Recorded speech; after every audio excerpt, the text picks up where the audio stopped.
There we go. So you all probably are getting a message that you're being recorded. I'll put this up afterwards so that later viewers can see what we've talked about. And then I want to put this link into the chat box real quick.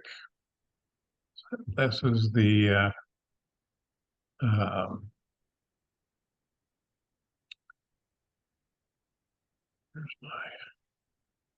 here we go.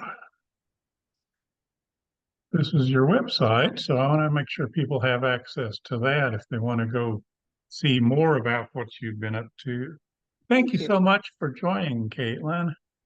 Well, it's really fun. I'm glad that you asked me. It's always fun to get to talk about the Ozarks and different writing initiatives related to it. So thank you. It's a wonderful thing. I've been following Ozarks Alive for quite some time now. I wonder if you could just tell about a little bit about how it got started. What was your idea for this project? Where did it come from, and that sort of thing?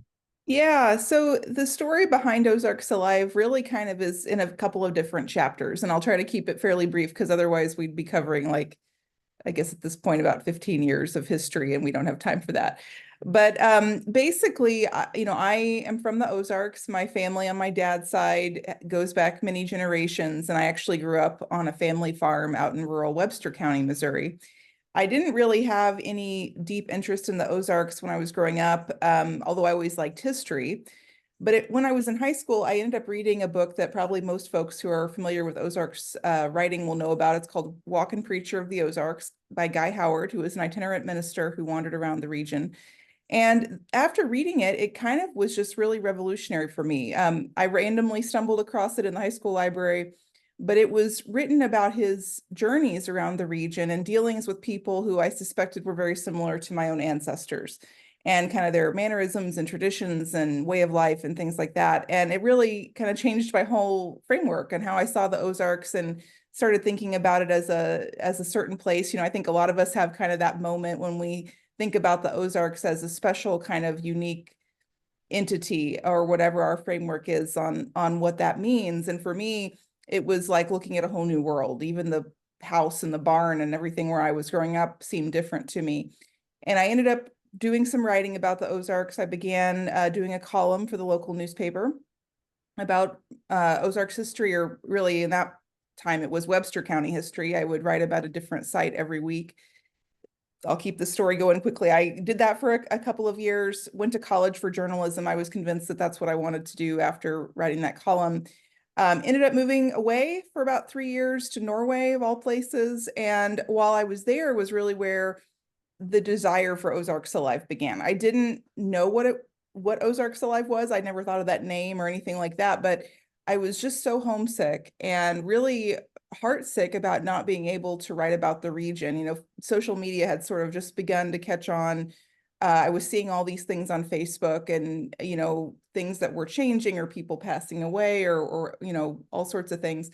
And was just really sad that I wasn't here to be able to help document those things.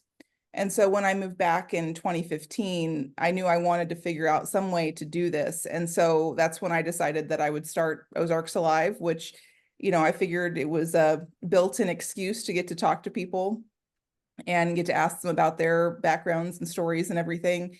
And just kind of really, jumped into it. It wasn't anything more than that. I just knew that if I had an excuse to reach out to people, it would sound better than just approaching folks and being like, I'm just this random person, tell me about your story. And so it began officially in July of 2015, and it's been going ever since. Uh-huh. You've traveled all over the place. It seems like I've on when I see your messages pop up on Facebook, you're always in some new location. And I have a feeling that you've been down a lot of back roads that many people have not. Uh, what are the things that you kind of look for when you're chasing a story or when you kind of want to find something new? Yeah, so, and I would say I love gravel roads, even though they have, and not destroyed, that's too strong of a word, but have significantly impacted now two of my cars, where I have ripped out different liners and things on the lower side of them because of rocky roads. But it's those type of roads where you find the things that you don't expect to find or you hope to find, but you don't know what's quite down them. And for me, wandering is a big part of what I do, even just for photography purposes. I might not always find somebody, probably most of the time, I don't necessarily find somebody down these roads that I'm going to end up interviewing, but they do spark inspiration, perhaps. But when I'm generally looking for stories, that also involves driving on some paved roads too, but wandering around, seeing things, businesses, stores that I probably wouldn't have known about otherwise. For all of its problems, social media has been a great help to me in learning about story ideas, whether it's in groups or people send me messages or whatever. And so that has become a big tool. It's also kind of a starting point because I might go out for one story and then end up trying or stumbling across others while I'm there, which is always a great thing because, as you mentioned, I drive a lot and I'm out in the region a lot, and I don't want to waste trips. If I can find as many stories in a particular area as I can at once, that's always helpful. Which is why you kind of often see, if I did a story about a particular place, you might see 3 or 4 other posts about that same place before the day's done, or over the next few weeks, because I try to maximize that as much as I can. Yeah. Yeah. Are there, is there a favorite kind of story that you like to do? Are there things that you're just really drawn to? It's really the everyday stories that are the ones that are the most impactful for me. I mean, weirdly enough, and I don't expect this will always be the case, but I've been doing this for almost 10 years. I have never written about the bald knobbers. I have never, there are some of these, I say that as an example, some of these things that people kind of think of when they think of the Ozarks. I haven't really done, because that's not really what I saw my mission as. There are certain times, especially if it's something I want to learn about, I'll do a story or whatever. But generally, I'm searching for people, for stories, different things that are more unexpected and are more kind of those everyday slices of life. And so, and finding ways to tell the stories that kind of in a Humans of New York style, everybody sees the value and the uniqueness in our individual stories. And those are the ones that I think really tell the stories of the region, perhaps even better than the more noteworthy things. You have some favorites you want to would be willing to mention? Yeah, I mean, there's one, and I apologize if people have heard about this before, because it's the one I often refer to, but it was very special to me. And so it's kind of always held up in high regard. But it was a series of stories I did about a lady named Theda Porter, who was a pie maker, restaurant owner, a longtime resident of Douglas County, Missouri. She was one I found out about through a recommendation of someone else I'd written about. And at the time I met her in 2016, I think it was, she was 88 years old and still running this restaurant all by herself.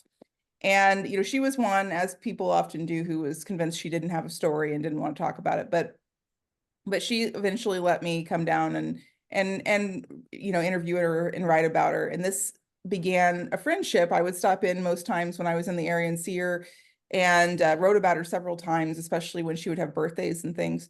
And to me, that was really the essence on a lot of different levels as to what I'm trying to do and why I do it. Because to her, like I said, she didn't think she had a story. I thought she had an amazing story. Both the fact that you're almost 90 and she ran the restaurant until she was older than 90.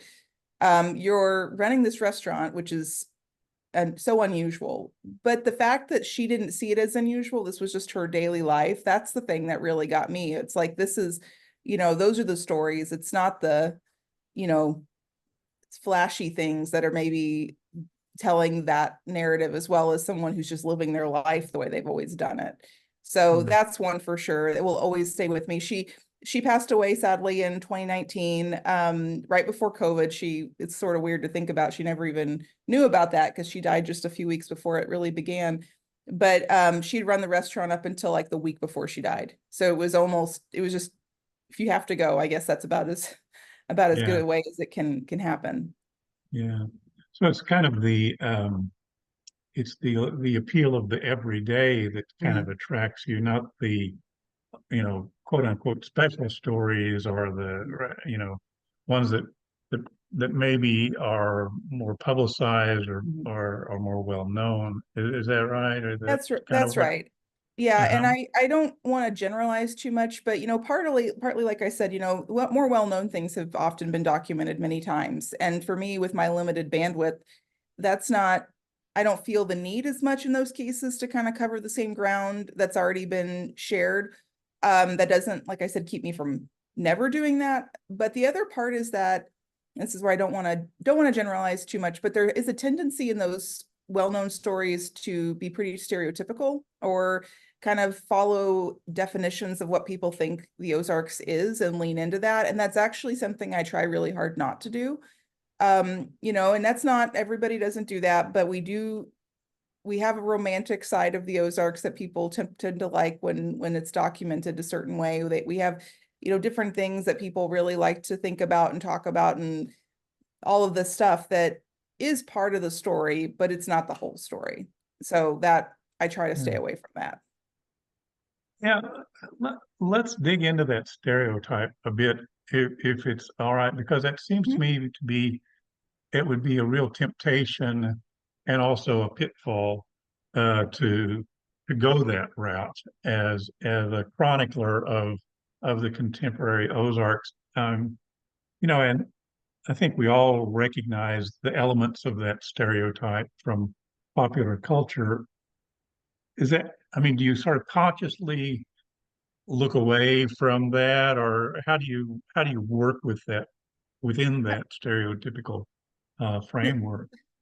There's probably something like an unofficial litmus test in my brain, where if I think something is more hyped up, fake, quote fake or whatever Ozarks, I'm just not going to be as interested in doing it. And that sounds really judgy, and that's not always the case. Again, there will be times that I do that, but that's become more of a conscious thought process for me, especially in the last couple of years, because I've realized that we all have biases and we all try to, we all see things different ways. And of course, if I find something fascinating because of, something like Theta, where this is a one-off and she's unusual and all of this, that doesn't even reflect the overall, kind of what is the Ozark story all the time either. And in the future, if people, happen to read back on any of these stories, I don't want to have played a part in creating impressions that necessarily weren't true for them, both as well. Like, I don't want to be part of that. That's really hard because, of course, like I said, I'm going to have to find a story interesting to tell it, which means there's something kind of unusual about it, which sends you down this trail. But I do try to be careful, especially when I'm writing, um, not to hold somebody up as a curiosity, because that I think plays in with that. And it's tricky, and I'm not Yeah, perfect at it. yeah. Well, and I think anybody who identifies as a writer from the Ozarks is going to have to grapple with this, issue because it just kind of comes with territory, Mhm. and I know I do the same, in that you have to be aware of this kind of shared perception of Ozarks and Ozarkers. Um, you can't ignore it, can't Mhm. pretend that it doesn't exist, but at the same time, playing it becomes really sort of problematic, and it's kind of interesting to me to see how various writers address that Mhm. challenge, and how they deal with it. Um, Now, correct me if I'm wrong, but now Ozarks Live is pretty much your full-time pursuit, isn't it? Yes and no. Uh-huh. So I did this alongside a full-time job until January of 2022 when I left that, and as I say it now, began doing Ozarks Alive and related work full-time.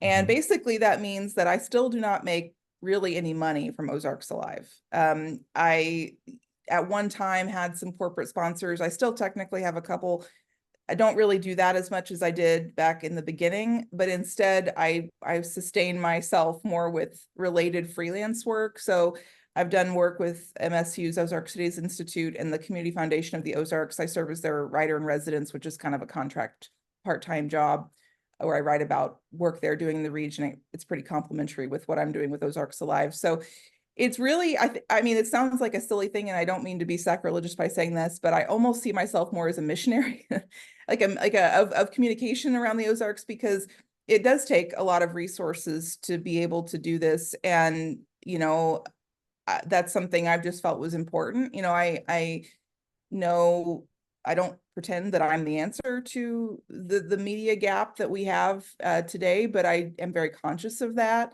And especially as feature writing around rural areas, especially, has declined, I just see I see how I use newspapers to reflect on history and understand it and build stories. And there's going to be this huge gap 50 years from now. I mean, both the fact that things aren't available in one place, not that we have to have newspapers in the same way they've always been, but that has been a big resource to have this date stamped information. But also just the fact there's not nearly as much of it. But there's more in a weird way because you have social media, but we haven't really figured out how to bridge and mine that in the same way you could looking through old records or newspapers. So from my perspective, it's like, I am never going to solve this problem, but at least I can, kind of like that starfish story, like can't save all the starfish washed up on the beach, but you can at least tell some stories. That's sort of where I'm at with this right now. Yeah. It's kind of interesting because me anyway, Ozarks Alive takes a new approach in that it has a very significant social media presence. Um, which is, that's a lot of work right there, just maintaining that kind of social media presence, as well as the more sort of what we think of as a conventional website where people can go to and see the archive of stories and everything like that. Um, but making that pay is always the challenge, it seems like a lot of what we do on social media is sort of thrown out there without much hope of making it pay. You're just kind of, tell the story and keep it alive in a sense. Well, and it's an interesting journey too. And I know this isn't really what we're here to talk about, but when I started, Facebook was still Facebook has grown a ton since I launched Ozarks Live, and it's changed a lot. The algorithms have changed. There's a lot of things that are different. I, you know, I I'm not the most active Ozarks page out there. I mean, I'm grateful for the followers that I do have. It's been a journey trying to understand how to best use that. Especially in my own internal struggle, which I'll share briefly, about how much of me to put in the content. Because that's something that I've really radically changed since the beginning. I mean, I remember when I launched this, I don't think I even identified myself on Facebook as the writer for like 6 months or something crazy. I just wanted this to be a truly journalistic, neutral, no face mission. But as, you know, I don't know that people are different. They've always liked personalities and things like that. But as the algorithm has been refined and people react more strong, the things they react more strongly to that see, more people than see it. And it's kind of this perpetuating cycle where, you feel like you have to be more in line with what the algorithm wants and what people react to immediately. It has become more about Kaitlyn and her adventures in the Ozarks rather than Ozarks Alive and this person who's doing it, which I have mixed feelings about. I mean, I don't mind it, I guess. I've gotten used to it. Sometimes I still feel self-conscious about how much I put myself into it. But, for example, like a few days ago, I posted a picture of this pie that I'd made that I'd done for my mom's birthday, that's a whole nother part of Ozarks Alive, this pie thing we may talk about in a minute. But, I took me like 10 minutes or something to make this post, and it got, I don't know, 600 likes or something, which I'm so grateful for. That's amazing. But I could spend a week working on a story and it get like, I don't know, 25 likes or something, and then it just gets lost in the whole algorithm. And so that is discouraging where, the response and the tool is great. a lot of times, but there's other times that it's like, how do you get your stuff seen? You know, trying to remind people there are ways to see content beyond social media, because it's kind of disjointed that way. Yeah. So tell us about the pie thing. That is a fun thing that you're Yeah, pursuing. so I don't know, like earlier this year, it was in the spring. I decided, I don't even remember how this idea came to mind, but I have a ton of Ozarks cookbooks. I've collected those for ages. And I just thought, you know, these are sort of languishing here, at least in my house, in my cabinet. You know, I don't use them that much. Why don't I go through and make pies? You know, pies sound very Ozarks. They are very Ozarks. There are other places too. It's not just here, but we like them. And I thought, okay, this is going to be a new project, and especially to try to highlight the people who submitted the pies in the first place. You know, I don't know where they got the recipes from, but I know, you know, they were something they made at the time they submitted, otherwise they would not have done that. And it kind of reflects this moment in Ozarks food lore, if you will. And so I started out, you know, doing one about every week or so. And I would, you know, make it and post a picture of it and post a picture of the recipe in the cookbook so people could see, you know, both where it came from, what it was, get the idea to hopefully try it themselves if they wanted to. Mhm. And it really found favor. I was happy to see that people were into this. And so it, you know, continued to grow. And then about wasn't that long into it, I'm like, I should work towards doing these for a cookbook.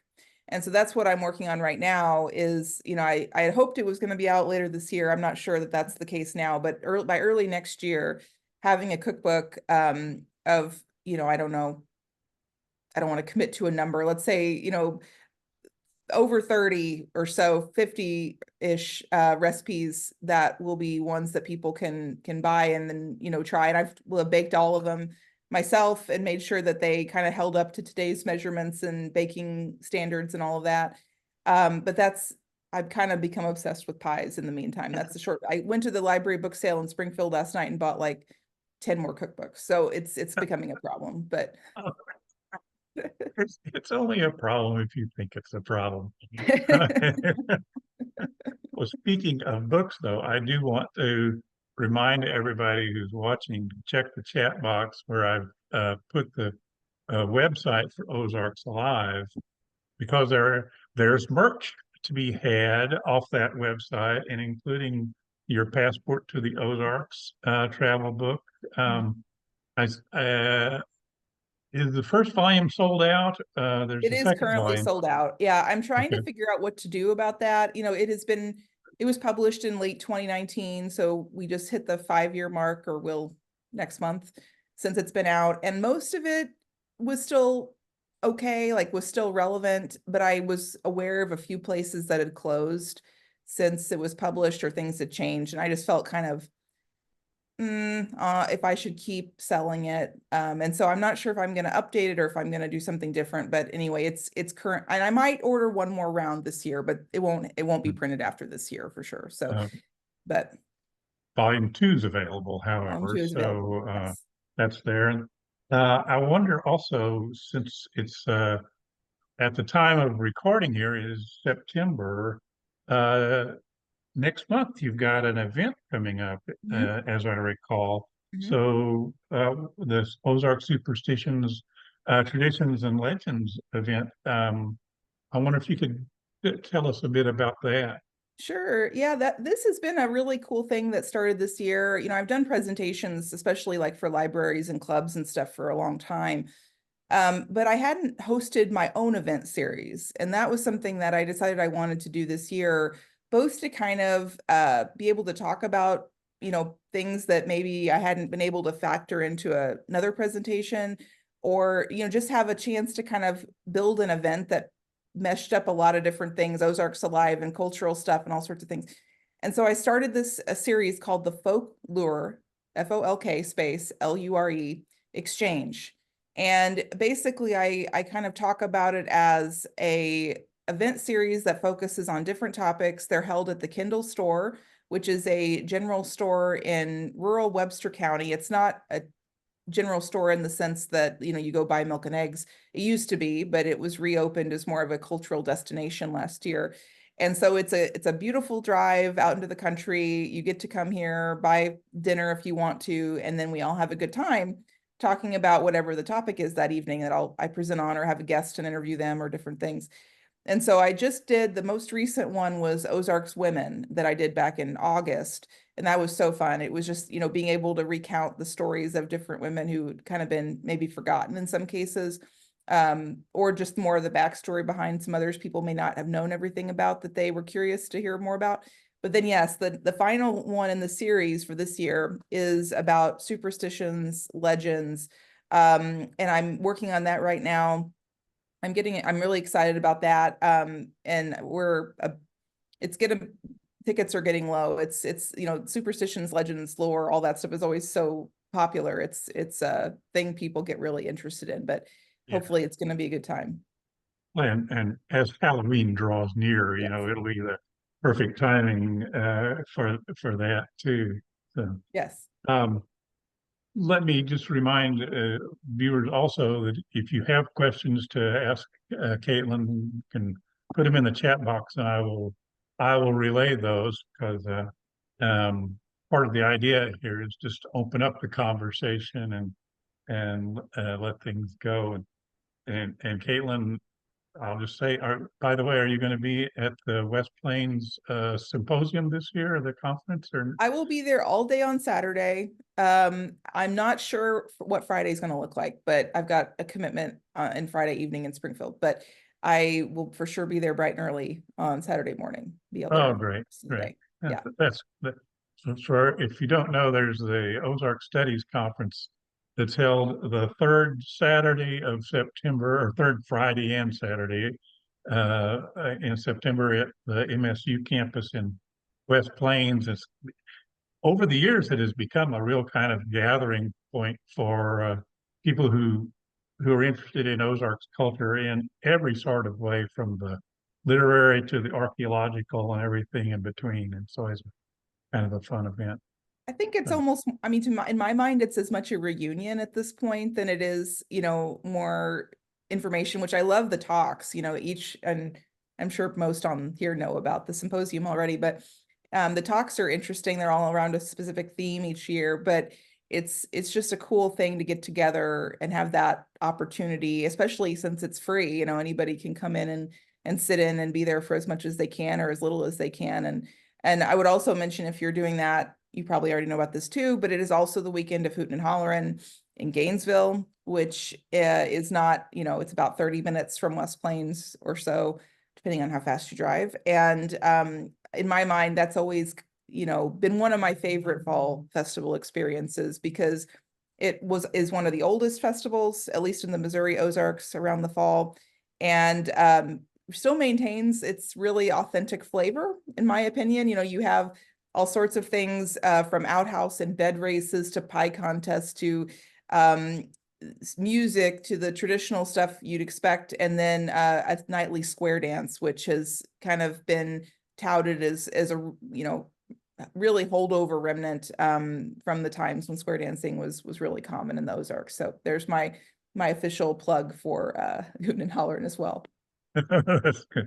I, I've always wanted to go to the turkey drop at Yellville, but I don't think they do that Yeah. anymore. So I'm afraid I've missed that one. Uh, Dave Malone wants to know what other favorite or inspirational books about the Ozarks would you be interested in mentioning? I should have thought of that before I came on here, because of course now I'm not going to be able to remember any of them, but I have about 10 bookshelves filled with them, so I should be able to come up with a few. The first one that comes to mind, even though this actually goes back, I'm going to call look like a hypocrite after I say this. One book I really like is Pearl Spurlock's book, Over the Old Ozark Trails. I think, she wrote about taking tourists throughout Shepherd of the Hills country. And back in, the 1930s, in her giant taxi that she would take on these really rugged gravel roads. And, it's a interesting perspective, because the book kind of chronicles her talk as she would give it. And, just seeing the remnants and the ties to how the Ozarks culture is today, both around Branson, but just being able to recognize places. I guess that's what it is for me. I love being able to see the context and the through line of how we get to here, where we are today in the Ozarks, whether that's, Walk and Preacher of the Ozarks in my own life or reading that and about other parts of the region. It's all about, things don't happen in a vacuum. It all kind of leads to the next thing. And so that's initially that book comes to mind. Okay, thank you. Um, well, I have one final question I wanted to ask, or actually, I have a couple of questions. One is, in your travels and your writing, have you come across anything that really surprised you? Hmm. You know, I see the people of the Ozarks kind of in an unusual Ozark specific Venn diagram. It's just thinking top level. I haven't like studied this or Mm. whatever, but you see, obviously a lot of conservatism.